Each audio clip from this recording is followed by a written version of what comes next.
She reminded us that just 5 users can identify 85% of usability issues, and that every spicy click tells a story about where our sites confuse, frustrate, or mislead. Hit it! That's what I'm talking about. Wait! Okay, now, from the beginning. Hit it, boys. Welcome to Higher Ed Pulse, your no-fluff guide to artificial intelligence in higher ed. I'm Mallory Wilsey, bringing nearly 20 years of edtech and marketing expertise straight to your earbuds. Higher ed leaders are expected to master AI overnight, but let's be real, no one has time to sift through every headline, hot take, or research report. That's why every Monday, I'll break down what actually matters, fast, clear, and to the point. Want to sound like the smartest person in the room at your next team meeting? You're in the right place. Let's dive in. Welcome back to Higher Ed Pulse. On today's episode, we're talking about why so many college websites fail their own usability tests and what to do about it. From buried buttons to broken task flows, students are struggling to complete even the simplest actions online. The fix isn't another redesign, it's testing your site with real humans. With me today is Melanie Lindahl, Senior UX and Web Designer at the University of Texas at Austin School of Law. She's spent more than 2 decades turning complex systems into clean, human-centered digital experiences, from smarter registration tools to intuitive dashboards that actually help students. Melanie is also a 2-time back-to-back Red Stapler winner from the Digital Collegium Annual Conference, recognized for making usability and accessibility not just design principles, but campus priorities. Melanie, welcome to the Pulse, or I should say, welcome back to the Pulse. That's right. That's how it happens, right? I can get invited back if you're okay, but you're okay. Well, at least this time we're not sitting on like a staircase huddled together in a corner, like passing a microphone back and forth, because that's what we were doing last year. I know. With our shoes off, because we had enough of shoes for the day. Oh my gosh. Yes. Listeners, if you haven't heard my last recording with Melanie, I actually got to her before she won Best of Conference at Digital Collegium. And now I've got her back. We're going to be breaking down a lot of stuff, but I did run into Melanie, of course, at Digital Collegium last month. And Melanie, I am sure as a Red Stapler winner, you were the golden nugget for a lot of people. Aww. But what was your golden nugget coming out of the event? Yeah, I would say the main one was there was plenty of AI discussion, plenty of AI talks. They were really good. Yes. And the thing that I walked away with was, holy moly, we need a content audit for our law school because Gen AI is going to be serving up our prospective students with who knows what. I need to go figure this out. So that's what I've been working on in the last few weeks here. Oh my gosh, it is true. I feel like AI showed up in almost every presentation I went to, whether or not it was in the AI track, which really says something to me about how, X number of years off of ChatGPT's release, like we're finally here, higher ed. Yeah. Yeah. It is time to crawl out from under our rocks. Like we are here. And if you missed it, listeners, I actually interviewed Adam, who was the Best of Conference winner. And that episode dropped a few weeks ago. He did talk about getting ready for Gen AI. So if you're sitting here thinking like, ooh, I might need to get ready, go listen to that episode. But we are here today with Melanie, and at this year's Digital Collegium, she brought the house down again with her session, Don't Let Your Website Flunk. It was a crash course in how user testing can rescue higher ed websites from themselves. Melanie walked through her 4-part roadmap: find, prepare, test, and analyze, showing how even small, scrappy tests can uncover the biggest design flaws.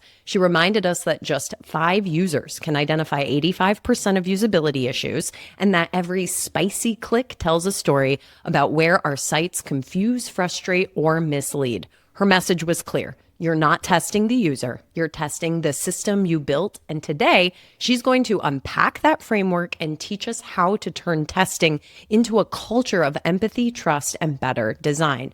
Now, Melanie, you've spent years building digital tools that make life easier for both students and staff members. When was that aha moment for you when you first realized that even, this pretty well-designed website is still actually failing the users? Yeah. And okay, so there's There's plenty to choose from. There's oodles of delightful websites out in the wild, online applications, tons of bells and whistles. But it's things that I notice myself as a user. It's my banking app. It's the online shopping, all the things that I do online. My poor husband is hearing me talk about bad UX in our personal lives constantly. He's, "Ooh, okay, we got it. Yes, it's bad." So even lovely things miss the mark. And unfortunately, we just had a big one happen, right? Apple's new liquid glass design pattern. Whew, that's kind of bad UI for people who need a higher contrast than what that default provides. So unfortunately, these problems are everywhere, and we've all experienced them. And so once you start seeing them, they just keep flooding and flooding and flooding. So that's it. You just notice it in your personal life all the time. You're like, I got to make this better. That does make me feel a little bit better if Apple can't even get it right. You know, like, okay, that does make me feel better. Misery loves company. So you opened your session with a very bold line. Knowing your users isn't the same as knowing what they do. When did that distinction really click for you? And how has that changed the way that you approach design work? Okay, it clicks every single time I test. Every time. You always learn something new that you didn't expect during user testing. It's one of the reasons why it's so much fun.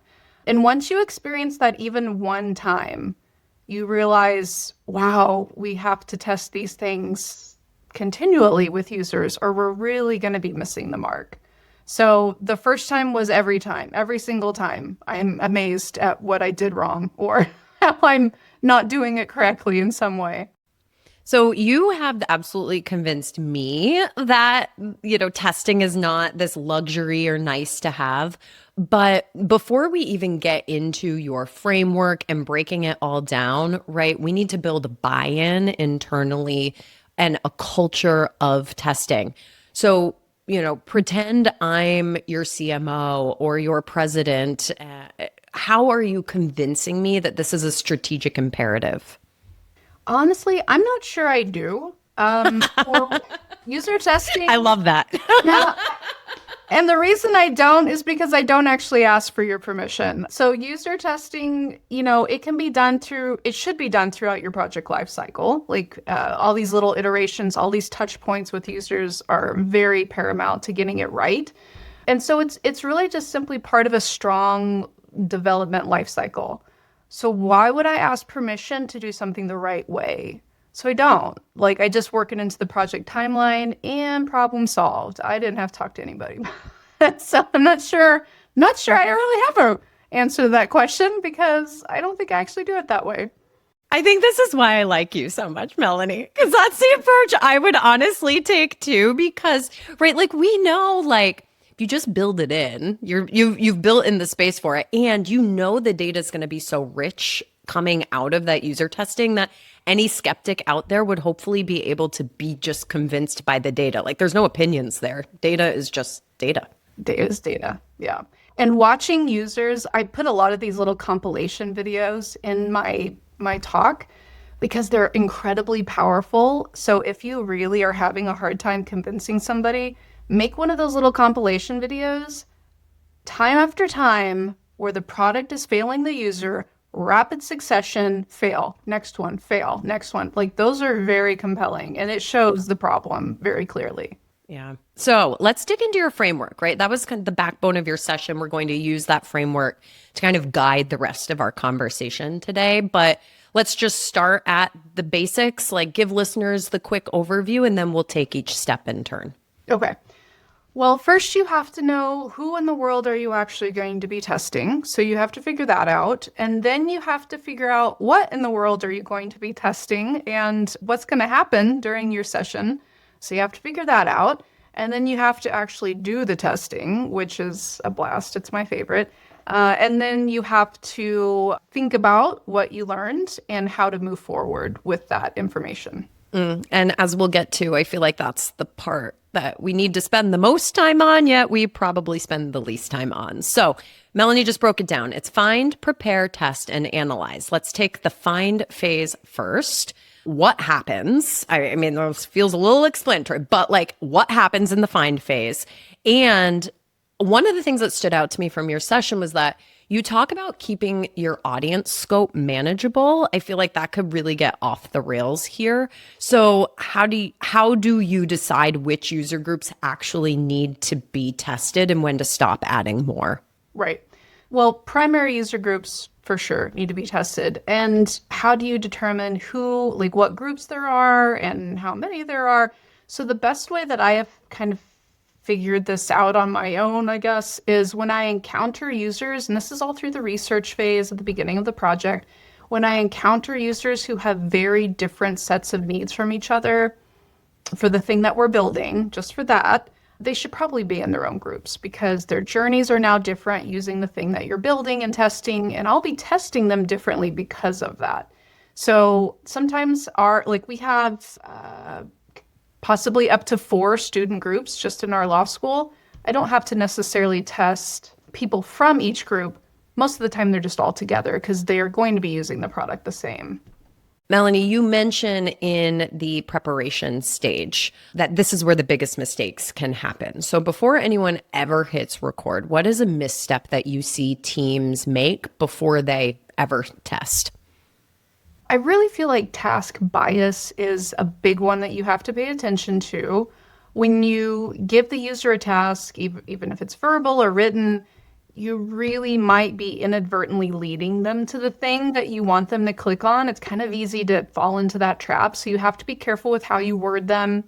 And then the other big one is, throughout the whole project, but definitely during testing, is bringing your assumptions to the table about what users are going to be doing when you release them to test, and how they're going to behave. So you really just need to check those at the door and come in with a fresh brain. Are you using generative AI at all in this phase of the process? Because it strikes me that it could actually help you kind of strip out some of that bias if you load your question set in. That's a good question. That is good. I'm not doing that now, but I want to do that now that you said that. Yeah. So I am using AI in different ways, but it's not necessarily for testing specifically. I have created testing scripts, but honestly, I feel like I'm a little bit better at it right now than the AI is, just from the task bias standpoint. And I like to flow my tasks into each other, and then we come back to this thing that we did, and that is just easier to do, I think, for me right now. Any other big tips in either the find or the prepare stages? So there is kind of an art a little bit to task writing. There's a lot of the time where we're trying to test a very specific thing, like, oh, we've tested menus. We've tested a button in the layout one time. Are they going to find that? I've probably tested that more than once. Just subtle things that you need them to make sure they get, right? Do they know that they can go edit this thing after they submit? Like, how do we test? So when you have to test those very specific things, you have to kind of lead them to use the thing that you want them to test, right? And so that's kind of an art. And so in that session, we went through some ways to do that, and it's based on the tasks that the users do. So you can use those tasks that you know that they're doing to ask them to go do certain things so that they, have to either go use it or go look at it or, something, so you can see, did it register? Did it work? So that's something that can be kind of hard to do sometimes. Got it. And listeners, we are putting the PDF to Melanie's red stapler winning deck in the show notes for this episode. So you can find that on enrollify.org site or wherever you're listening to this podcast. And now is also a great reminder, if you're enjoying it, give me 5 stars, y'all. That's the best way to grow a podcast. Rate and review. Thanks in advance. Back to Melanie. Now, the stat that I think stops a lot of people in their tracks, and certainly might be one way if you do need to convince leadership to do this. This could be a route to that. You say that only 5 users are necessary to uncover 85% of usability issues, right? 5 tests. You could do 1 a day, you're done in a week. So I guess my question here is, I believe the stat, but that feels like a small sample size. Can you just pressure test that with me for a second? Yeah. Like only 5? Really? Yep. Mm-hmm. So Nielsen Norman Group, who are leaders in UX, they have a great article on exactly this topic and what to say when people come at you with those same questions. So please go find that and read that. And we're talking about qualitative data, right? Not quantitative. So earlier in my career, in my UX career, I thought the same thing. I was like, no, surely that's not right. 5 users, it's enough. So I'm going to test like 15 or 20 in one user group. It's going to be great. And then you start testing, and then the second person has the same problem, and then the third, and then the 15th, and then the 20th. You're like, I didn't need to do this much work. Oh my God. We are not getting any new information at that point. And so that's where that stat comes from. It's literally, here is the exact number to find this many problems, to find your biggest issues before you launch. It's so simple. And when you're user testing even just 5 people, by the time you get to the third person who's having the same problem, you're like, I get it. I clearly need to fix that. Like, it's already too many, you know? So I understand that people have a hard time wrapping their head around such a small sample size. But again, with qualitative testing, it's just about the experience and how wrong it clearly is. And it becomes so obvious by the 5th person. So one of the things I really loved about your deck and the advice that you gave is in your sample script, it reads, "You're not being tested. The website is." Why is that framing so critical? And what changes when the user hears that? Oh my gosh. They are so they can be. Not every user is like this, but they can be so nervous. And when it comes, like, they feel like they have to complete this task. Like, I have to do this, right? She wouldn't be giving it to me if I couldn't do it, which is also correct. But I might actually be testing something else than what I'm telling you to do, right? So, and I tell them that too. So they feel like they failed. They feel like they failed a task. And it really kind of weighs them down. And really what it is the opposite. The thing that they're testing, that is what failed. It failed them as a user. They didn't fail it.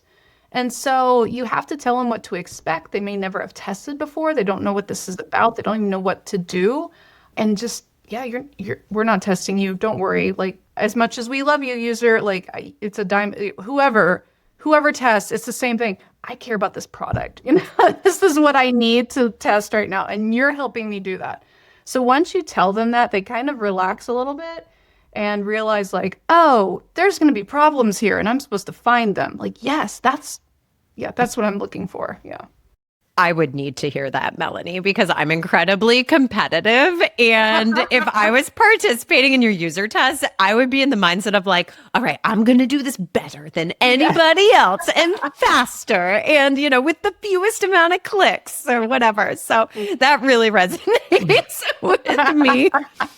Speaking about clicks, let's talk about spicy clicks. Yes. What are they? What does that mean? And what do those moments reveal about some hidden bias in the design? So what I call spicy clicks, those are the clicks that you don't expect. You didn't expect that to happen. Those are the reasons why we test. I mean, we want to make sure they can do the things they need to do, but we also need to find the problems. And so those spicy clicks, they show you where your users are getting lost, or that UI element we assumed would work. Whoops, we came with an assumption. It actually doesn't work, or they couldn't find it, or the label wasn't right. So spicy clicks are this wonderful insight because they show us where our design or our framework is breaking for the user. You also mentioned in your presentation that testing is as much about reading the room as it is about the actual results. So connecting that kind of to those spicy click moments, like how do you know when to lean in versus step back when you're observing that user in real time? And is there a nuance between a remote user and testing versus in person on this? Okay. If I forget the second part, please remind me. I will. So leaning in versus stepping back, it's actually surprisingly simple. You're just stepping back. That's pretty much what the whole thing is you just sit there and you just watch. And it's kind of weird, but you're just watching. The user, as I put it, they're driving the car. And it normally becomes pretty apparent when they're running off the road or they're losing control of the wheel. And if they're talking through what they're doing, which is what you have asked them to do during the session. If they're talking through what they're doing, you know why they're going off-road. Okay, they're on some other thing. This is so interesting. Great. I don't need to lean in. They've told me what they're doing. If they're silent, spicy clicking, like I need to lean in, remind them, hey, I need you to tell me what's going on. What are you doing? What are you looking for? Sometimes they encounter a bug too, and you actually do have to lean in and say, oh, right, that doesn't work right now. Can you click out of there or refresh your page? But otherwise, you're just stepping back. You're letting them drive, even if it's off-road. That's how they're completing the task, and you need to know that without interrupting them. So yeah, you don't actually lean in that much. It's usually stepping back. Any nuance between testing that remote user versus the in-person? Yes, that's interesting. So I love remote testing. Like I can't get enough of it. COVID saved my testing when I had to switch to that. In-person testing is kind of awkward. I'm not gonna lie. Like you're sitting like behind them and like leaning over their shoulder, and it's kind of, it's kind of like, it's just kind of strange. People say you get more body language, in in-person testing. True, but they also might just have to pee, like me, every 5 minutes, or they might just be uncomfortable, or their back hurts from being at school all day, like whatever it is. So I don't know. I'm not a body language expert. I can't speak to that part. But with remote testing, I can see their face and their screen almost at the same time. I just have to look like this, right? Instead of like, what are you doing? What are you doing? So remote testing, I think, provides me, maybe I'm different than other people, but I feel like it provides me more insight, because if they're floating around and their mouse is not doing what I think it should be doing, I'm looking at their face too. And I'm thinking like, what's going on with that brow? Like, are they trying to figure something out? Are they surprised? Like, what's going on? So I do think remote testing has more opportunity, at least for me, to engage with the facial expression and just being able to see what they're doing a lot better. Yeah. Well, you're already kind of leading us into this last phase, the analyze phase, as you're talking about analyzing that user's expression and the way that they're kind of holding themselves during the test. Break this part of the phase down, because again, like we said, 15 minutes ago, I really suspect that this is the fourth part, the last part. We're happy we got there, and now we're just rushing through the analysis versus really sitting with the information. So how do you ensure that you are, appropriately analyzing this data? Well, I spend a lot of thoughtful time. Like there's days where I block off 2 hours and I'm like, I'm just looking at data. And I like to categorize it so that's just kind of how my brain works, so I can see patterns and be reminded of certain issues that happen. Did they complete the task? Did they not? And so I kind of sit on it and I take everything that we have available to me. And that's kind of where I really look for those insights. And it might really just be a simple thing like, that button didn't work. We need to figure it out. Or maybe it's more recently, it's now probably been 2 years, but there was 2 links about tuition, and one led to a main campus page and one was our page, and users had a hard time with that. Interestingly, the main campus one, they felt like wasn't, like that's just a general thing, like that's not going to apply to me. I think it actually had maybe more information. I don't really remember, but I remember thinking, wow, that's so interesting. So we need to consider what to do there, because they consider that not reliable, or at least not as specialized. And so, it can be tricky when it comes down to users having a problem, because let's say one person out of your 5 users they couldn't complete the task, or that it took them a while, or whatever it was. Generally, if one person out of your 5 is having like this big issue, you probably need to at least consider a change, even just a slight enhancement. 2 people have a problem, you definitely are going to have to rework something generally, because a lot more people are going to have that issue out in the wild. So, in my experience, it's more about task completion, especially if the user's talking to you a lot and giving you a lot of good feedback. I know what's going on. I know what they're thinking now. I've logged it. Like, we've got all this information, and we can really dive into better pathways for them. But yeah, if tasks aren't being completed easily, it's time to take a careful look at your UI, Have you ever run into the difference between like, all right, this is a true usability problem versus just a simple user preference? Because just listening to you there, it's like, all right, well, if only 1 in 5, had this issue and maybe it was just a minor issue, that might lean more, for me at least, onto the side of, no, this is just that one user's preference. Like, where's that line for you? It doesn't exist, really. It can be, as I say, can be tricky because it comes down to the specific task. What happened? What did they say? What did all the other 4 people do? What did they say? Did they already have a reference point for this? And this one student has never considered this task before, so it's brand new to them. That's important. Maybe we need to give better guidelines or some kind of, I don't know, design element, more space, like something to help make it stand out, whatever it is. So I feel like there's not a maybe there is, I just haven't found it, a tried and true, like this many people out of 5, you got a problem. But generally when I have found issues, if 2 people are having that problem, it's a problem. If one person has it, I need to take a careful look and see what happened. Yeah, that's a great guideline. You gave a great example with the tuition link challenge. Any other examples from your work at UT Law, like maybe where a result really changed the direction of a project?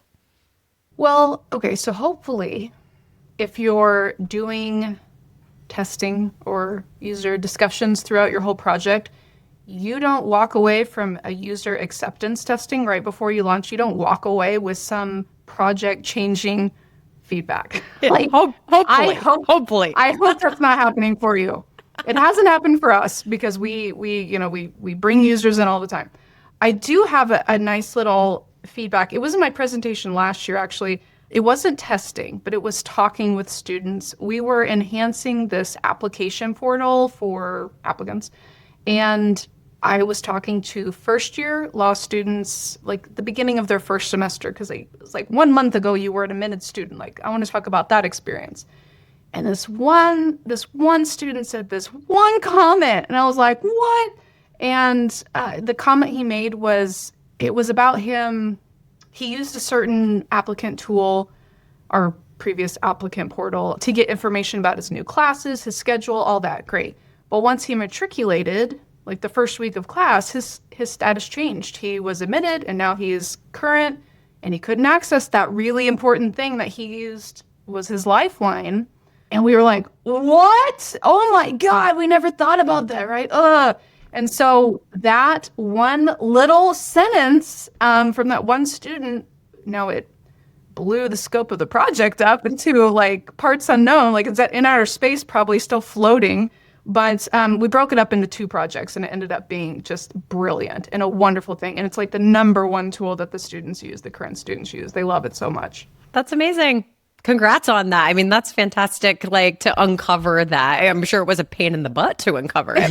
Like, it was really, but at least you did. It was really brilliant. When I had like this whiteboard, and I was just sitting there for hours, like moving cards around and stuff. And I had this revelation. I'm like, oh my God, we can do this thing, and it's going to be amazing. And it was so great. So as we wrap this one up, if someone's listening who has never run a usability test before, but now they are inspired to go and do it, what is one small action that they can take tomorrow to start to build some momentum? Okay. I say this a lot, and I truly mean it. Just start talking to your users. That's all. Just start the dialogue, because you're going to start hearing very quickly about pain points. And you may not be ready for that yet. You may not have anything to do with it yet. Great. Backlog it, right? Put it on the board, whatever you need to do. Keep that feedback, but you're not going to get that feedback unless you start that dialogue. Right on. Melanie, where can folks find you if they are inspired to go and do some usability testing and they want to ask you a couple questions? Yes, just hit me up on LinkedIn. People have been doing it. I love brainstorming with people about how to start something or how to go about a different way. And people inspire me as well. And so give me great tips as well. So hit me up. Phenomenal. All right. Well, Melanie, it just really did go by way too quickly. Thank you so much for taking some time out of your schedule to share all of this great information with folks who might not have been able to attend your session at DigiCall this year. And hey, I look forward to having you back 3 for 3, right? Let's go. 1 year from now. Gonna All right. happen. Got it. Yeah. Yes. All right, folks, we'll catch you next time. Bye-bye.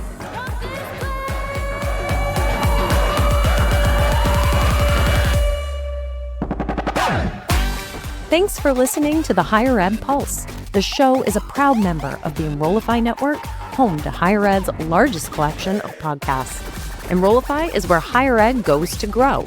So be sure to check out our other podcasts, webinars, video clips, blogs, and more. Visit Enrollify.org and subscribe for all the latest details and content drops directly to your inbox.